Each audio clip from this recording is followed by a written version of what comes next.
Mayo Experience. That Mayo Experience. That Mayo Experience. That Mayo Experience. Experience. Welcome to the Pat Mayo Experience presented by DraftKings. Folks, it's real. It's happening. The Week 1 DraftKings pricing has dropped. This is the instant reaction and first look. And if you want to get ahead of the game, obviously you can look at the prices, but you need the tools and research methods to help you go through. So you need to go to runthesims.com right now. Till the end of July, it's a completely free site. But if you want to get on the founder's discount, runthesims.com/Mayo will get you that price for life. The simulations, the optimizer, the projections, everything is up there with what you need to help you with your research at runthesims.com. Go check it out. Smash the like button to this video. Subscribe to Mayo Media Network. In the comment section, give me your first look, biggest value on the Week 1 slate. Although we are more than 5 weeks away from the actual start of the NFL season, this now feels real. This is getting me excited, and I hope you're excited for this too. And I hope you're excited for some giveaways that I got going on for you. If you hit the description, you will find a link on Apple Podcasts to Fantasy Football Picks and Bets, a brand new show on Mayo Media Network, which is now running twice a week. It's going to go to 3 times a week here in about 2 weeks. And then by the start of the season, 5 to 6 times a week, a shorter form informational type show that can really help you get ahead. If you're looking for something quick that's, not necessarily just me talking at you the entire time, we are assembling an awesome crew over there. We're going to release the winner of the hosting job from the competition as well. But if you click on that link down there right now on Apple Podcasts, subscribe to the show, obviously, but leave a 5-star review, something you enjoy about the show, Twitter handle or email address so I can contact you. And you are in a draw, and the pool right now is at $500. We need 4 more reviews, and that's jumping up to $1,000 of cash giveaways. We get even more. It might go up to $1,500, $2,000. Who knows? We're 4 away from the $1,000 threshold. So please go rate and review Fantasy Football Picks and Bets on Apple Podcasts right now. Check it out on Mayo Media Network too when you're subbing to that on the YouTube channel. I want to bring in one of my best friends around. It is Chris Meaney from FTN Fantasy, FTN Daily, FTNBets.com. If you go to FTNFantasy.com right now and use promo code Meaney, that will get you a discount. And there's an awful lot of content up there right now, Meaney. And there's a ton from you. Yeah, there is. Yeah, there's an absolute ton of content over at FTN, and there's still good. I mean, every day, honestly, just taking a look at the show sheet and our schedule, it's like 5 or 6 articles that pop up, whether it's betting props, just fantasy best ball advice, and soon just talking Week 1 because it is almost here, as you said, just off the top, man. Once we get into August, it's basically here, right? Like spring preseason games are just right around the corner, and I'm just super excited to be able to talk, fantasy football here with you, man. It's going to be a blast here. Looking forward to this. Yeah, talking about actionable things for Week 1 is so much different than the preseason stuff. So I just wanted to jump into it. So I just looked at the pricing. I was like, whoa, here we go. Christian McCaffrey is the most expensive running back on the board. Dalvin Cook also above $9,000. They're $95 and $91. Derrick Henry, Kamara, Jonathan Taylor, all in the $8,000 range.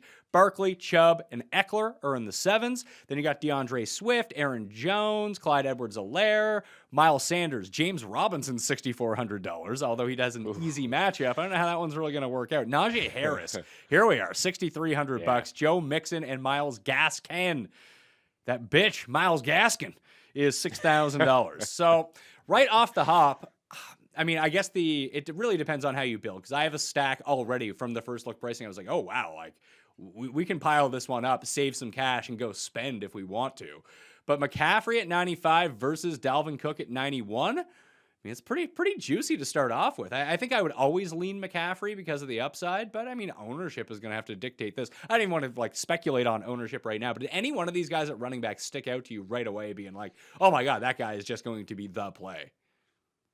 A little bit later in that down the board, like you said. I mean, even like a guy like Nick Chubb at 7-2 in a high total game against KC. Eckler's going to be in a tough spot against Washington. Jones 6-8 against the Saints. Rodgers is back. In that range, Clyde Edwards-Helaire even 6'6". This is a guy that it just seems like it's going to be his backfield. I mean, he was a top 10 running back before they acquired Le'Veon Bell. And I'm looking at high totals, and that's one of the highest ones on the board. I mean, 52.5 KC and Cleveland. I mean, Robinson, no thanks. But in around that 6K, low 7 is intriguing. Even Jonathan Taylor at 8K in there against Seattle, another high total game. But yeah, I mean, Christian McCaffrey up at the top. I mean, 9.5. He's just in one of the most consistent backs. Last year, only played 3 games, but he led the league in points per game last year, or 2 years ago, led the league in points per game against the Jets here. So it's going to be a bit of a different offense, I suppose, with Sam Darnold under center, but it's still going to be the Christian McCaffrey show. Everything's going to roll through him. And even Cook. I honestly think maybe Cook may be a better play than CMC against the Bengals. It's still a team that I think will be pretty weak defensively at stopping the run. A lot of teams just ran all over them over the past couple of years, and we know what Minnesota wants to do there with Dalvin Cook. So, man, it's exciting, and you just flipped me this minutes ago.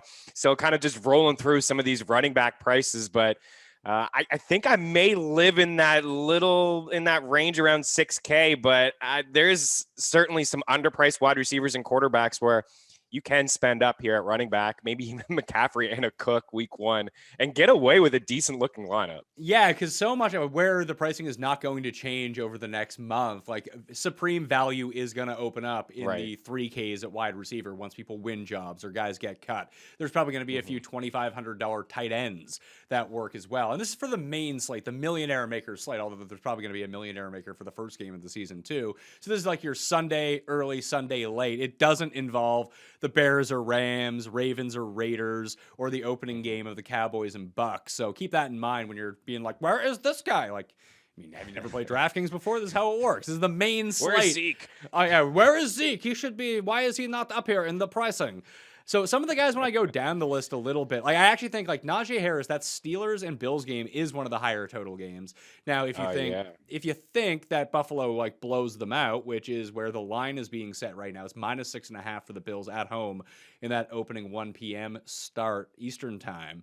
But are we pretty convinced that Najee Harris is like the guy in Pittsburgh? Because if that's the case, like, no offense to Miles Sanders or even Clyde Edwards-Helaire, who still could be in a bit of a committee with Jarek and Darrell Williams, it seems like Najee's the guy.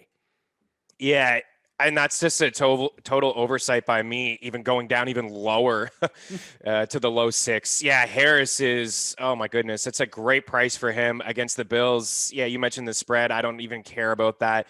He's a true bell cow back. He really is. And Pittsburgh came out this week and said it. They drafted him in the first round to be a 3-down back, and that's what they expect, and that they would be extremely disappointed if he wasn't a 3-down back. Yeah, this is his backfield. You can go back to the days of Mike Tomlin, his offenses with multiple running backs touching the ball 18 plus times. Le'Veon Bell, D'Angelo Williams, the 1 year finished as a top 5 running back when he had to step in for Bell. James Conner was a top 5 running back a couple years ago as well. So even last year when Conner left, they gave Benny Snell the ball a ton and a couple times, and he didn't really do anything with it. So Harris is explosive. Say what you want about the offensive line. I think they're getting healthier. Last year, they missed a couple pieces. They addressed it a little bit at the offense, in the draft. And he's a guy that I expect him, Pat, to have 50-plus catches this year. I expect him to flirt with 300 touches. I like the over on his 1,000-yard rushing prop. I think he's going to be a player right from the get-go for the Steelers.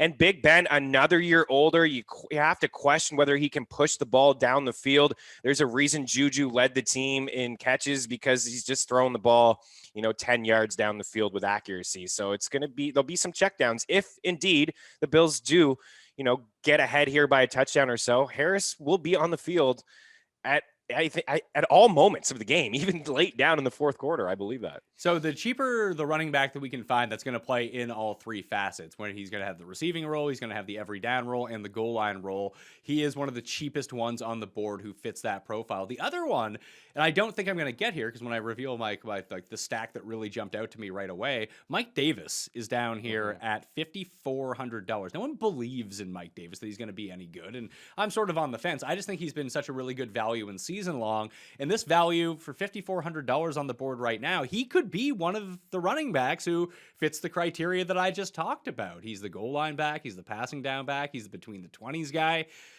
He might not be that good, but no one thought David Montgomery was any good either until he got the entire role, got a pretty weak schedule, then all of a sudden he's a top 5 fantasy running back. That's sort of how I see Mike Davis. I don't think he's going to be a top 5 fantasy running back, but at the same time, that's the role I see him filling, and I think people will just talk themselves out of Mike Davis. Now, maybe we hear reports at a Falcons camp in 3 weeks' time that Quadre Olison has passed him on the depth chart. They go out and sign someone, but it hasn't happened yet. So right now, Mike Davis is the guy. Yeah, he is the guy. And what we love about DraftKings is the full point for the catch. We like guys that are going to get the ball. And obviously Julio Jones is gone there. It's going to be Pitt's first game, and everyone's just going to automatically go to Pitts. They really will. In a game against the Eagles in a dome, a high total game, they're going to go to Matt Ryan and Pitts or Ridley, or the other side with Hurts or Smith, Goddard potentially, and forget about some of the running backs in this game. And for Davis, I mean, I don't think he's that bad, honestly. I mean, he's got a season with the Seahawks where he had 4.6 yards per carry, so I'm not completely writing him off as a guy who can't rack up more than 750 rushing yards if he can get 200 carries. Last year with Carolina, he was a low-end RB1. He really was, because he finished with 59 catches, which was top 5 among running backs. So all year, I'm going to be interested in Davis until maybe that switch happens. But Hawkins is young. He's not going to know the playbook. Allison, are we really come on? It's going to be Davis right away off the get-go for week 1 in a high total game. You could probably bank on 5-6 catches from him. He did it multiple times last year, filling in for Christian McCaffrey. So I think that's a really good price as well at 5.4, Pat. So some of the other guys to look at, Antonio Gibson is only $5,900. I'm a bit more bearish on Gibson than I think that the market is right now. So that's probably a pass for me, at least initially. Yeah. David Johnson's $5,700. I don't know how the Texans backfield is going to shake out. A lot going on there. Mostert has been wearing a brace during training camp, but he says he's not going to wear it during the season. Everyone's like, oh my God, Trey Sermon. So I think that Mostert eventually gets overlooked in this spot, but they're at Detroit. Detroit's defense, I mean, probably better than its offense, but still not good by any stretch of the imagination. San Francisco's a favorite in that game. We know that they want to run the ball. He's not a full-time back, but he's a highly efficient back. And with Jeff Wilson still on the sidelines on the PUP list, unlikely to be ready for the start of the season, if Mostert can just get control of that goal line touch load, all of a sudden, he's someone who can break the big runs. He doesn't need 25 touches to come through. As long as he has that goal line work down, or at least 60% of the goal line work, and he gets his opportunities, 15 touches in that game against Detroit just might be enough. Yeah, I was trying to think ahead here to week 1 and look at just team totals and who would have the highest. San Fran's got to be close. They probably would have a top 5 team total against Detroit, who, I mean, can we expect a whole lot from that offense? And it's a decently, it's a mid total. It's not up near 48 inside the top 5, but you got to figure Vegas is thinking that San Fran's going to be able to score some points on Detroit. And I have to agree here. And for Mostert, I mean, he just recently said that, I think it was last night, I saw a tweet from him telling everybody to relax about the knee brace. It's there to protect him long-term. He's not dealing with anything, but in case something does happen to his knee where he takes a shot or he takes a hit, it would just help him out. So I think people can just relax a little bit when it comes to him. But yeah, they're going to score some points, right? Whether it's Trey Lance or it's Jimmy G, they're going to score points. They're going to be up in this game. They're going to have their way with Jared Goff. The defense looks healthy right now. They got a lot of pieces back. So they'll probably lean on the run game. This is what they want to do anyways, even though they have a lot of guys in that offense who are explosive, like Kittle and Ayuk and Debo. But they're still going to be a team that likes to run the football, especially when they get up in games. It's just, I don't think that's going to change. We know what Kyle Shanahan wants to do. So he is interesting at that. And you're talking about ownership, and try not to get too far ahead and project these kind of things, but he's a guy that I think won't come with a high ownership. It's certainly going to be sub 6 or sub 7, even though that, San Fran's going to be favored here by more than a touchdown. I dig a little bit deeper. I wanted to get your thoughts on this Jets backfield. Coleman used to be a Niner, and I'm seeing, I just really like Carter. I just like him as a running back, and I know it's his first game, but man, he's pretty cheap here. This is where you're gonna have to pay attention to the training camp reports to see who wins some of these jobs, or at least who is projected to be the starting running back. Because there are 2 rookies, and actually they were college teammates, and they're both $4,000 in week 1. Michael Carter is one of them at Carolina. If he can just involve himself in the passing game. Because that could be a very easily stackable game with some of the cheaper prices. Even if you take McCaffrey, just pile up on the Jet side, and you're like, oh my God, I can afford anyone else. But Javonte Williams is the other one who's also $4,000. Yes. Melvin Gordon's like $1,400 more. And Javonte Williams and Michael Carter might win these jobs out of camp and be maybe not the 1A+, but they're the 1A in this backfield, and they'll play like 65% of snaps if they can get that goal line work, like to pay off this $4,000 price tag and the flexibility that it gives you in the rest of your like lineup creation just could be immense. Like if you did want to pay up for McCaffrey and Cook, that's a very logical third player in your flex to go put in. So I think that those two guys are probably the best values that I see for week 1, at least at running back. Yeah, same. Absolutely.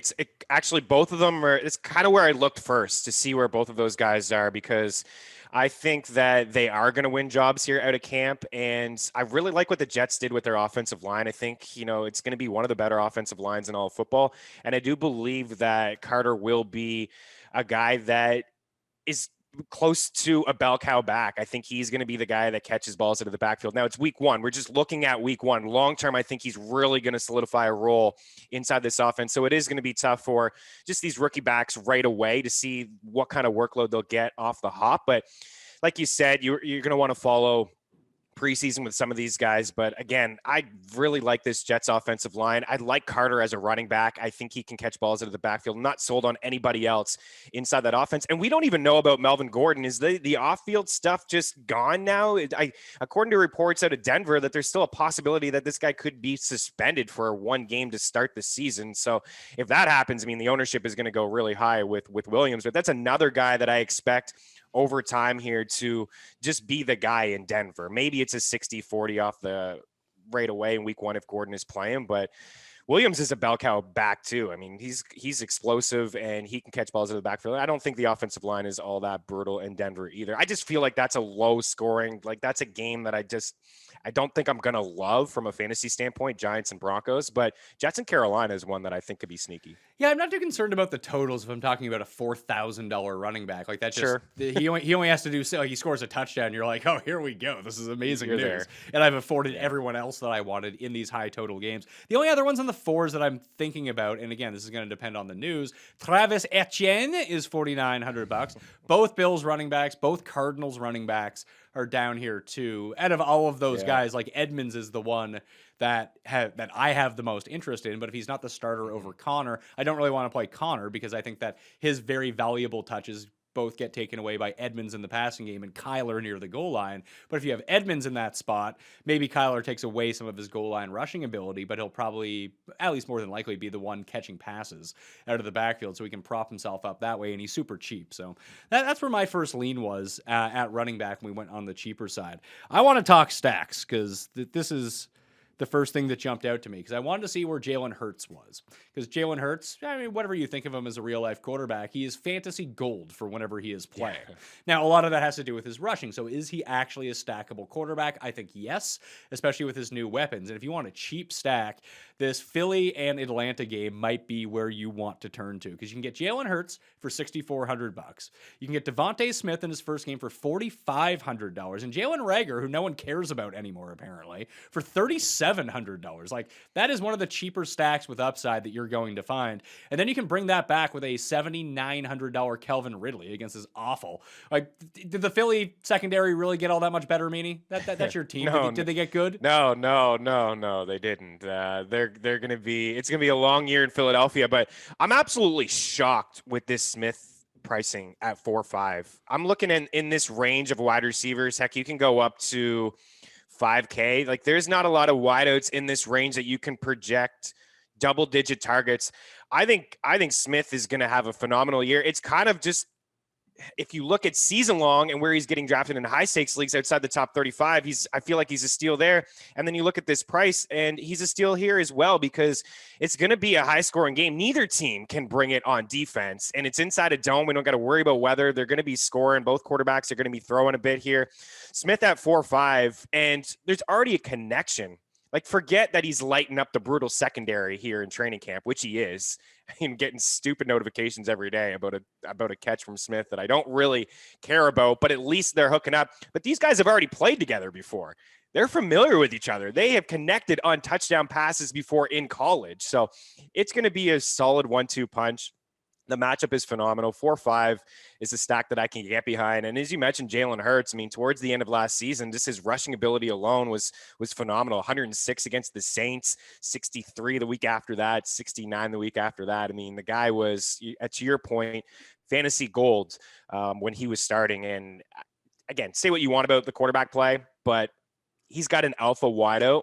And he's got a brutal defense behind him, so he's going to have to throw a little bit. I like that stack a lot. It's super cheap. It's super cheap, and then it gives you the ability to bring Ridley back and Pitts back, because Pitts is only $4,400. So you put those 5 guys. Maybe you don't want to put in Rager. Maybe you want to put in Goddard. I mean, you can play this a bunch of different ways, obviously. But you still have $5,800 left over on your team, which is crazy. It is crazy. And just another rookie here in Chase. Unsure about him 4-8, but you notice, and it's not as clear where the targets are going to go in Cincinnati. It's, in my opinion, it's absolutely clear where the bulk of the targets are going to go in Philadelphia. Like Smith, I got him for over 120 this year. Who else? Who's going to be the next guy? Isn't Rager in the slot? Potentially. Could it be Goddard? Sanders catching balls in the backfield? Sure. But in Cincy, we just don't know. But a lot of these guys are super cheap as well. Boyd 5.2, Chase 4.8, Higgins 4.7. I'm sure there's going to be a little bit of hesitancy from some people to play Joe Burrow. Doesn't look like he's going to suit up at all, but fine by me. I don't care about 5-7. Like Me neither. When I ran my projections, and all of the projections on runthesims.com are fully customizable to whatever that you want to put in as your market shares or yards per target. It's one of the easiest things to do. It's right in front of you. So when I played around with it, and I just ran the simulations for the season, I was like, oh, I have Joe Burrow projected to throw the most passes of any quarterback this season. So I think that he can, I mean, it really depends on how this shakes out. And I've been down the Bengals road a few times already. I really like Jamar Chase. He is someone that I'm reaching on in season-long fantasy drafts. And if he just ends up being, sharing the same target share as Higgins and Boyd, that's not the greatest thing in the world. That's not going to be optimal. But if he can just inch ahead of them, and if we're talking about week 1 stacks and no one wants to play Burrow's cheap for one thing. It's $5,700. And if you go with Chase and you go with Higgins or even Boyd and you want to throw him in place of Higgins, I think you go Chase for sure in those upper 4s, and then Higgins also in the 4s. Like, that's another super cheap stack that you can go with right off the hop. Yeah, I love it.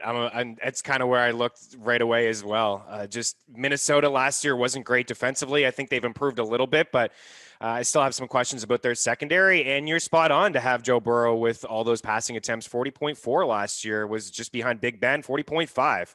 He's still going to throw the football. So this is another maybe sneaky little game here.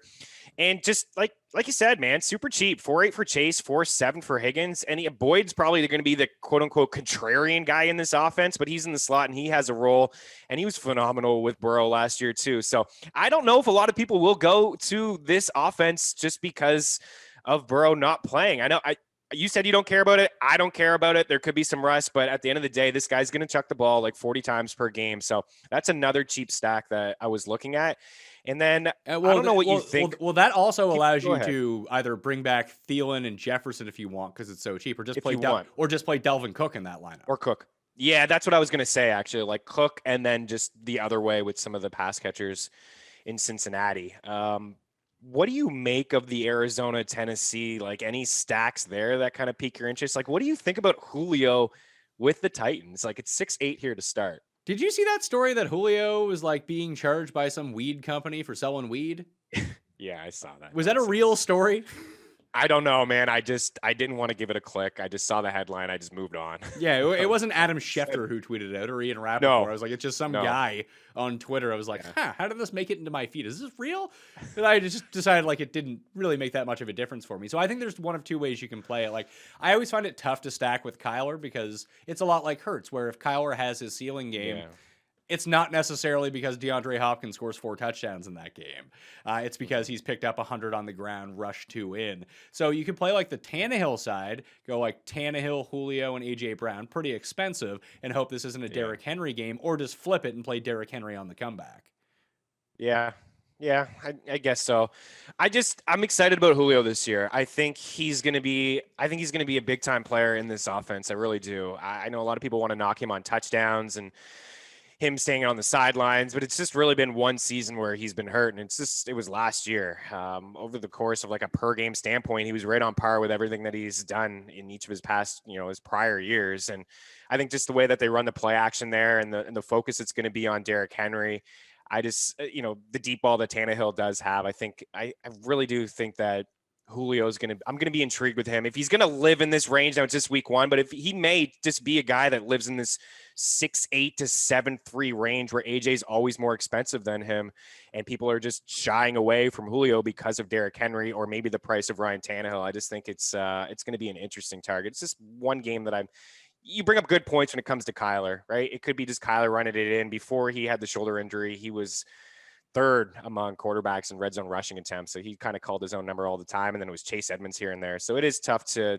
pinpoint who the stack could be.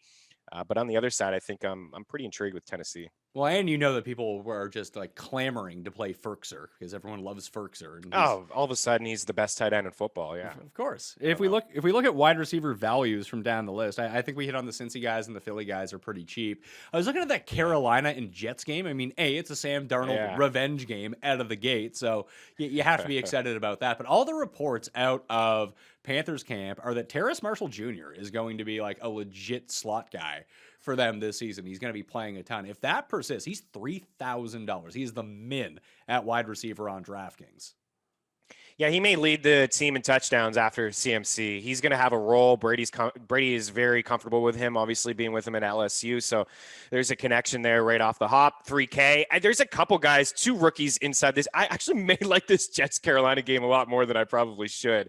I like Elijah Moore too. It could be Crowder in there right away, but Elijah Moore is a guy who's 3K. And I think he's somebody that is going to impress a lot of people here in camp. I know at OTAs, he was doing some things right away with Wilson that impressed a lot of beat writers, but I think he's going to take the role pretty early. I think he's already their best wide receiver, and he's yet to touch an NFL field. I think he's explosive. I think he can run great routes and great hands. And the same can be said about Terrace Marshall as well. So 2 of those guys in at 3K.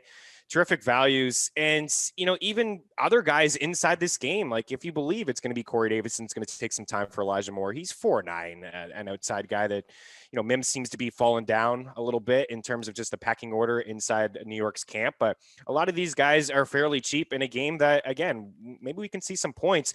And just sticking with, cheap wide receivers. What about Jacksonville? Like the Texans are going to be trash. And you have Lawrence right away, Chark at 5'8", Chenault 5. How about Marvin Jones at 3'6"? That's the name. Marvin Jones at 3'6" is the name. That's going to be a name that's in a ton of my lineups, I feel like. I just can't. I love Marvin Jones anyway.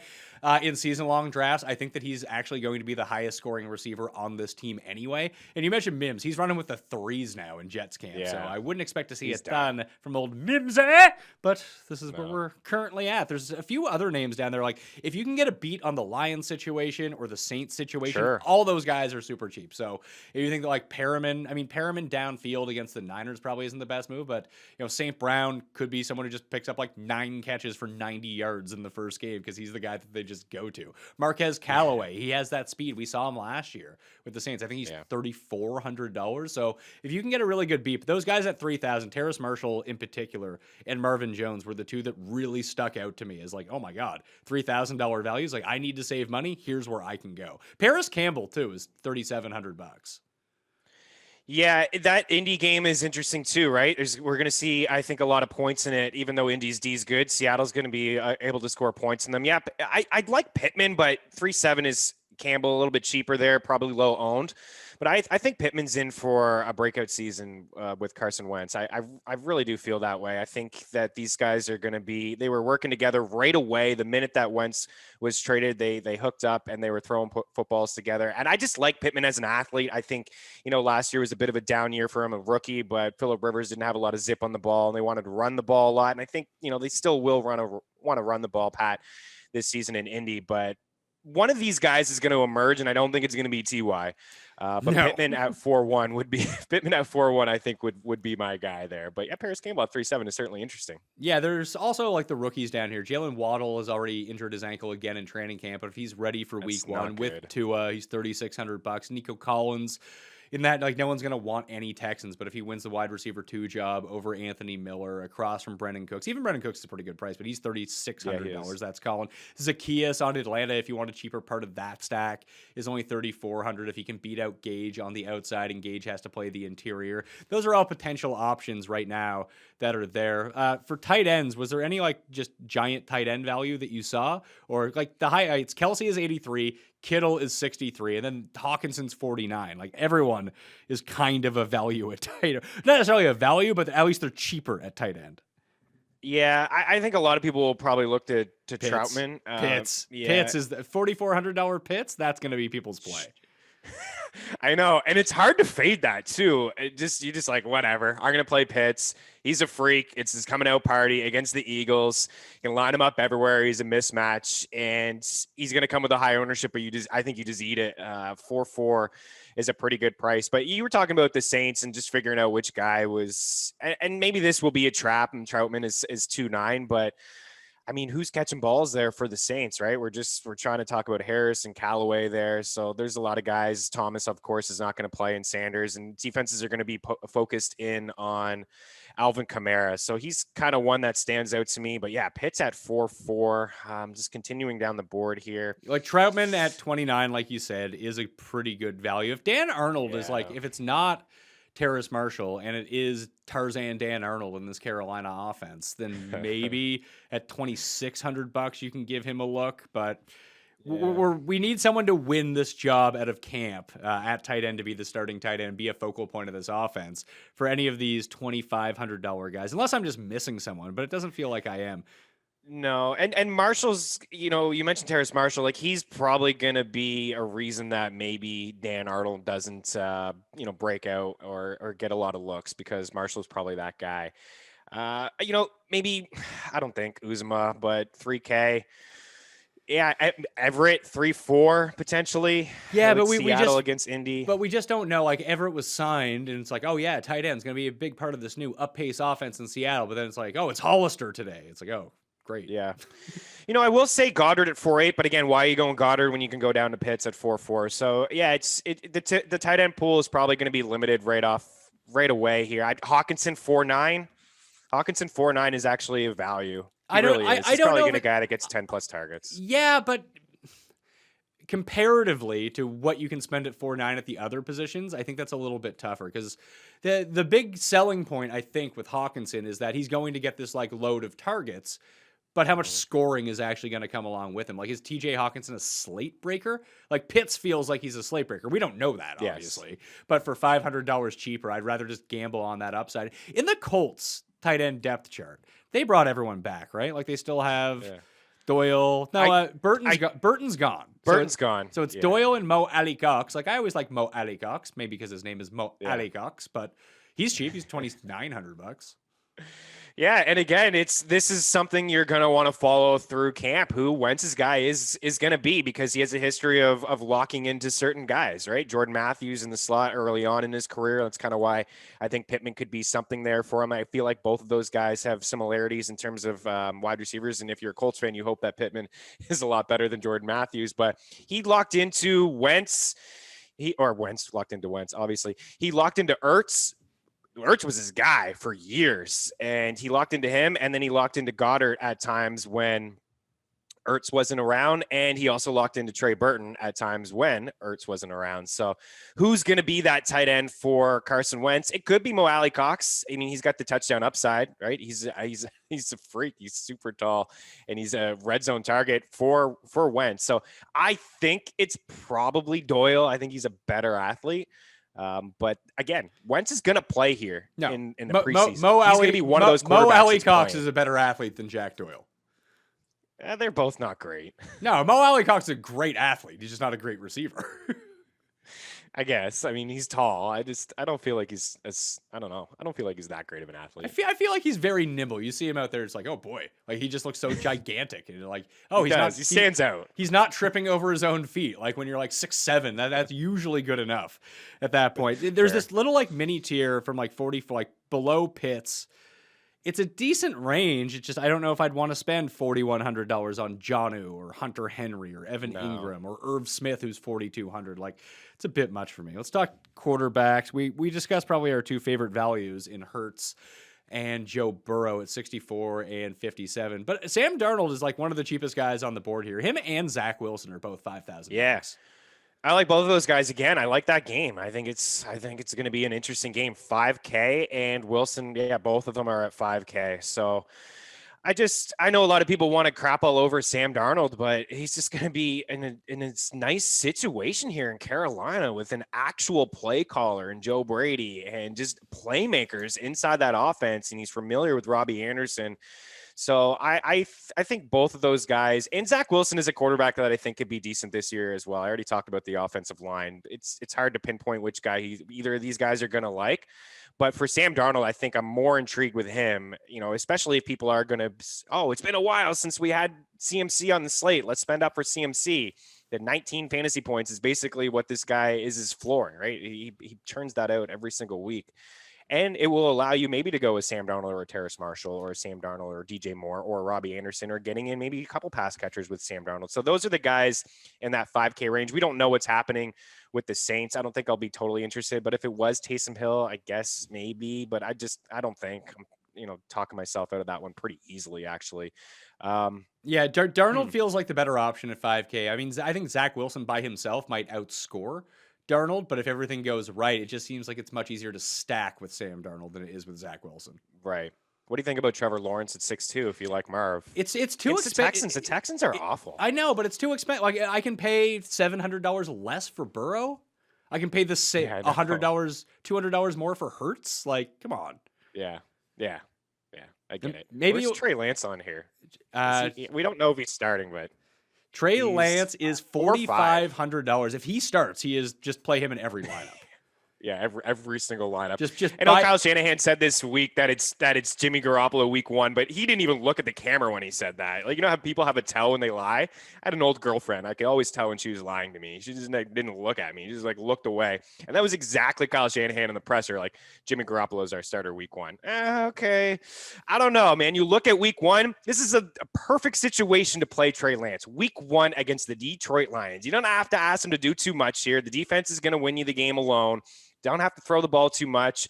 He's got a rushing ability to him. Obviously, if you watch him at all in college, he's very productive on the ground. He's got 3 guys that are yak monsters inside that offense, plus the offensive line and what Shanahan wants to do with the play action.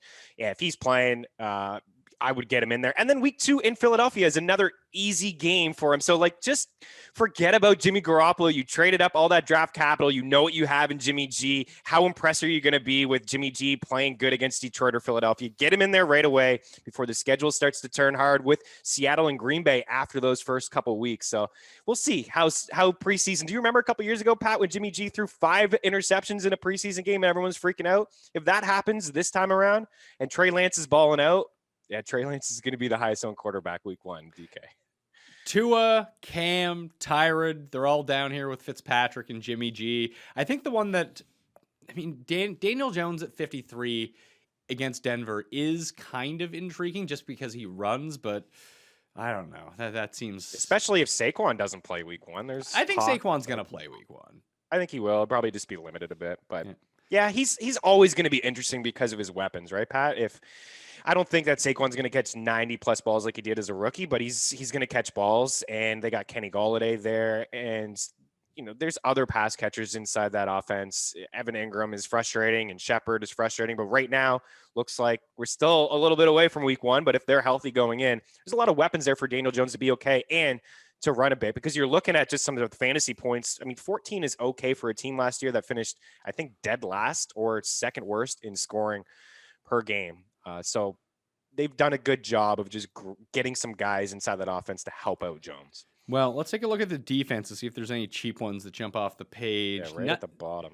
You like the Bengals against Minnesota?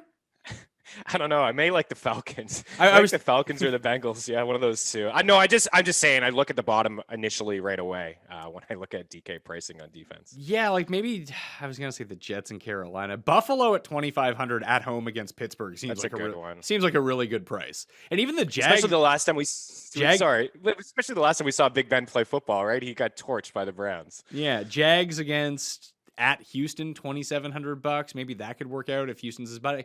Tyrod's not really a good guy if he is the starter for Houston. He's not a great guy to like stream against because he just he doesn't take a ton of sacks. He just runs. Right. And it keeps the clock moving. But if they're down, he's going to have to chuck. Other than that, maybe if Lance or I guess it doesn't really matter. Like if you want to play the hedge game against, the Lions defense shouldn't be abysmal. It really shouldn't. Their offense is probably going to be bad. But maybe you could sneak a Detroit if their pass rush is good against San Francisco, and maybe that game is a little bit closer than you think. Yeah. I mean, 2-2.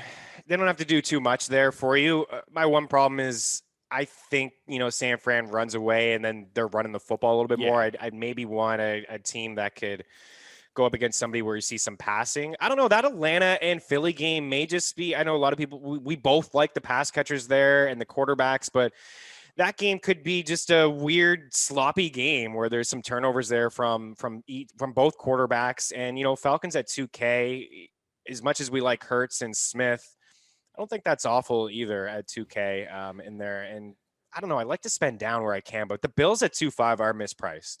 They have the potential to be, week in and week out, a top 5 fantasy defense. And Big Ben, just as I said earlier, he's lost it, man. He's old. He's done. And last time we saw him play, he threw 5 picks against Cleveland, and he threw the ball 60 times. So he's going to throw the ball a ton of times. What's this game in Buffalo? Yeah, I mean, with fans. Yeah, that's a tough spot for Big Ben. That feels like it's going to be the 35% owned defense of week 1. And then I'm just not going to play it. So yeah, if there's ever a spot to fade ownership, it's at defense. It's at defense. I need to go back and reassess and just try to look at some of the rosters of which one of these teams is actually going to generate pressure on the quarterback. Because like you said, if it's going to be Philly and Hurts is going to take sacks along with running the ball, then I'm not too concerned about it. I probably wouldn't play them against each other, but those things don't need to be completely unconnected. Hurts can still score a lot of fantasy points, and Atlanta's D could also score a lot of fantasy points. What about Washington at 3-2? You're talking about teams that can generate pressure. Washington's a team that can generate pressure. It is. It's just they're not cheap, though. Yeah, 3-2. Where are the Giants at? The Giants are up near the top at 3-8. Yeah, because they're playing Drew Lock, right? And their secondary is legit. They're good. Ratcliffe just came out with a piece ranking all the cornerbacks. And he graded out the Jets all over the place. They're near the top. 3-8. It's expensive, but it's not going to be a bad play with Drew Lock. We just have we have a large sample size of Drew Lock now. I think he had 1 fewer pick than touchdowns passed last season. He's just not a good quarterback. And it looks like he's going to be starting right away. So that's actually with as much value on the board here, Pat, if one of those rookie running backs take the job here right away, and we can get a $4,000 running back in our lineups, spending 3.8 on the Giants is not an awful play. The only other one that I saw, because they're home, they're favored in this game, and they're going up against a team that has a pretty terrible offensive line, would be the Colts against Seattle. You don't really ever want to play against Seattle, but Russell Wilson, he can get sacked 6 times in a game. Oh, yeah. Yeah, it's all he wanted in the offseason was for the team to address the offensive line, and they didn't really do that because they had the fewest picks in the NFL draft, and with their first pick, they drafted a wide receiver. So, yeah, Colts at 2-3. Again, I like to find these teams inside this anything under 2.5 excites me a little bit. There's times last year, I know, same for you, where we played the Jets at 2K. And if they end up not giving you a negative and giving you over 6-7 fantasy points, I consider that a win. Yeah, I can most definitely see that. All right, that was the first look for week 1 DraftKings pricing. Obviously, we're going to continue to talk about this over the next 6 weeks or so. Meaney, you had mentioned Radcliffe over at, that's Jeff Radcliffe, who will be on the show next week, I believe, at ftnfantasy.com, ftndaily.com. Use code Meaney and get yourself a discount over there. And I want to tell you all about runthesims.com. Optimizer, game simulations, customizable projections, everything on the site is user customizable. No one's selling you picks on the site. No one's selling you content on the site.